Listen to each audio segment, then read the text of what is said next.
वहीं छत्तीसगढ़ में कोरोना की जो रफ्तार है वो अब डराने लगी है। संक्रमण दर का बढ़ना बड़े खतरे का संकेत है। चौंकाने वाली बात यह है कि पिछली लहर में जो जिले हॉटस्पॉट थे उस बार भी वही सबसे ज्यादा मरीज यहां मिल रहे हैं।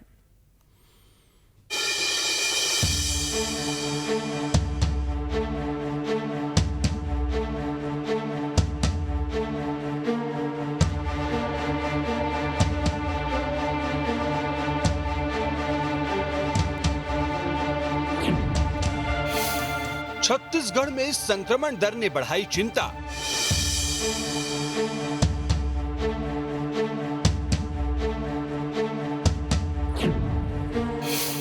मरीजों की क्यों नहीं घट रही संख्या?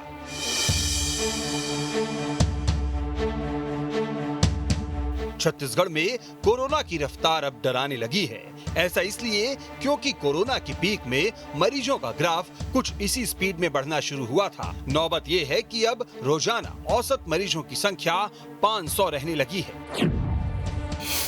19 अप्रैल को 619 नए मरीज मिले। राज्य में सक्रिय मरीजों की संख्या बढ़कर अब 2700 के पार हो गई है और संक्रमण की दर 9.37% हो गई है। सबसे बड़ी चिंता संक्रमण दर को लेकर है, क्योंकि इसका फैलाव अब तेजी से हो रहा है।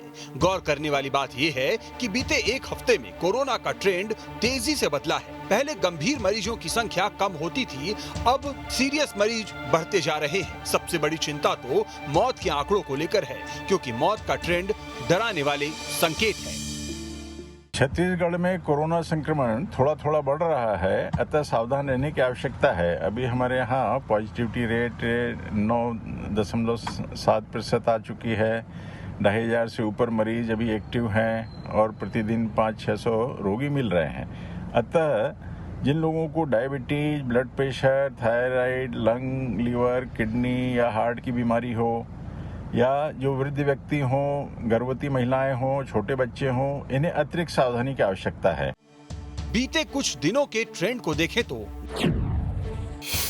14 अप्रैल को 209, 15 अप्रैल को 450, 16 अप्रैल को 135, 17 अप्रैल को 476 मरीज मिले, 18 अप्रैल को 531 और 19 अप्रैल को 619 मरीज मिले।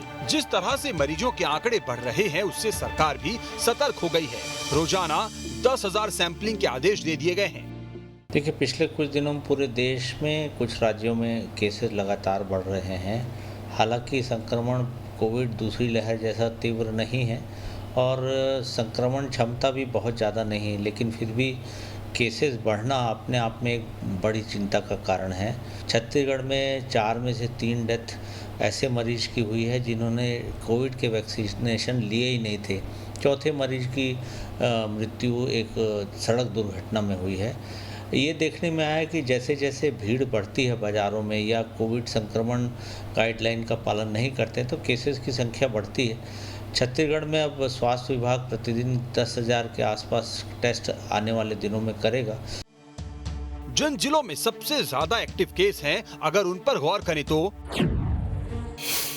रायपुर में 336, बिलासपुर में 210, दुर्ग में 214, राजनांदगांव में 220, सरगुजा में 192, सूरजपुर में 160 सक्रिय मरीज हैं। आपको याद होगा कि पहली और दूसरी लहर में भी इन्हीं जिलों में सबसे ज्यादा केस आए थे।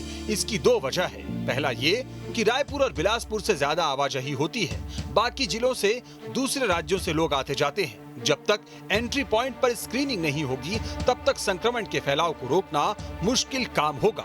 और जिस तरह से मरीजों की संख्या बढ़ रही है, उसे देखते हुए भी अब स्वास्थ्य विभाग को कुछ सख्तियों पर भी गौर करना होगा। छत्तीसगढ़ में कोरोना संक्रमण खतरे के निशान के ऊपर चल रहा है। रोजाना सैकड़ों मरीज मिलने से छत्तीसगढ़ की स्वास्थ्य व्यवस्थाओं पर सवाल खड़े होने लगे हैं। दूसरी तरफ छत्तीसगढ़ में कोरोना संक्रमण के आंकड़े 600 के पार पहुंच रहे हैं। ऐसे में रायपुर, सरगुजा, बिलासपुर, राजनांदगांव ऐसे ज़िले हैं जो कोरोना हॉटस्पॉट बने हुए हैं। स्वास्थ्य विभाग अपनी तैयारियों को लेकर दावे तो कर रहा है, लेकिन ज़मीनी स्तर पर लोग अवेयर नहीं हैं। यही कारण है कि छत्तीसगढ़ में कोरोना संक्रमण अब जानलेवा भी होते हुए दिखाई दे रहा है। हालांकि महामारी नियंत्रण विभाग लोगों से अपील करता है कि कोविड गाइडलाइन का पालन करें। अन्य डॉक्टर्स भी लोगों से अपील कर रहे हैं, लेकिन इस अपील का असर होते हुए दिखाई नहीं दे रहा है। वीडियो जर्नलिस्ट प्रमोद दिवंगन के साथ अंकुश शर्मा, न्यूज स्टेट मध्य प्रदेश, छत्तीसगढ़। अब इसमें खबर तो यह है कि संक्रमित होने वाले जल्द ठीक हो रहे हैं। अगर सही समय पर जांच हो तो खतरा कम हो सकता है। सबसे बड़ी चुनौती जांच में तेजी लाने की है।